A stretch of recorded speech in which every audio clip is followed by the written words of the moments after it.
Hey, it's Rebecca Smith from the KBIA newsroom in Columbia, and it's time for Missouri Health Talks, a project where we listen in on Missourians' conversations about access to health care.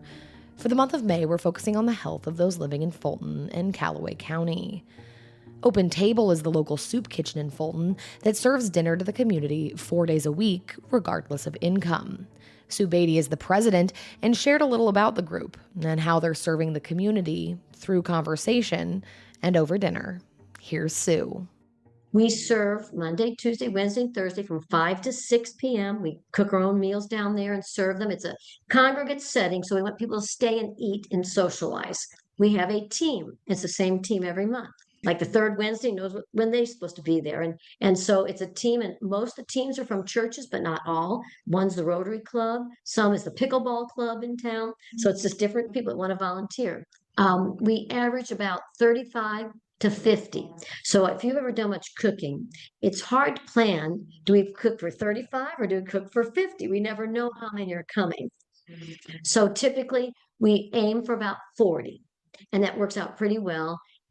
I don't think anybody's been turned away not getting firsts. Sometimes we don't have any seconds, but that's okay because they get a good, solid meal. We have our regulars, and some of them are older people. This one gentleman, he's probably up in his 80s. He served in one of the wars, and he doesn't get around too well. He's really cute. They put a chair for him, and he has his chair right in the first of the line, so he can be first in line. And he's always very thankful for his meal.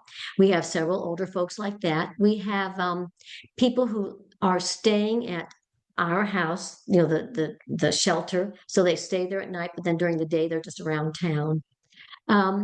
We have some children. Some nights we'll have maybe 8 or 10 children. Other nights, not quite that many. I a lot of times will carry a little card around, and like if I go to the library or someplace and I see people sitting on benches, I'll say, "Hey, where do you live?" If they say, "Well, I'm at the shelter right now," I'll say, "Hey, do you know about the soup kitchen?" And I always tell them, "You come down for a meal." And so we had some people show up like that.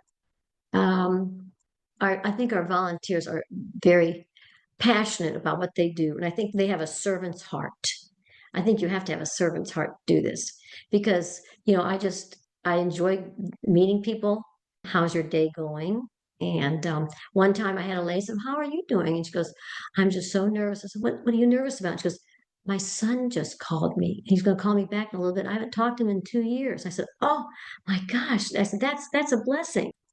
And even with the little guys, like last night, we weren't going to make them eat the stew because some of these kids just don't like all their food put together like that. But we'll say, now you've got to pick out at least one vegetable. You've got to eat something before you have that piece of cake. We kind of act like the mom.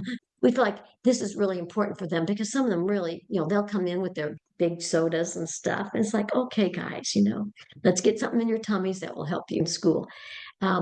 If we usually we'll eat in shifts ourselves. If we think we have enough food, we'll eat a little bit ourselves. And we'll go over to the table and sit with somebody and to see how they're doing and see what's new. And if children show up by themselves, we prefer they not, but if they do, they're supposed to sit in a certain table so we can kind of keep an eye on them. We don't want any food fights. That was Sue Beaty, the president of Open Table, the local soup kitchen in Fulton, speaking about how they're connecting with and serving their community through food. That's it for this week's Missouri Health Talks. Tune in next week for more conversations from throughout the state about health and access. I'm Rebecca Smith. Thanks for listening.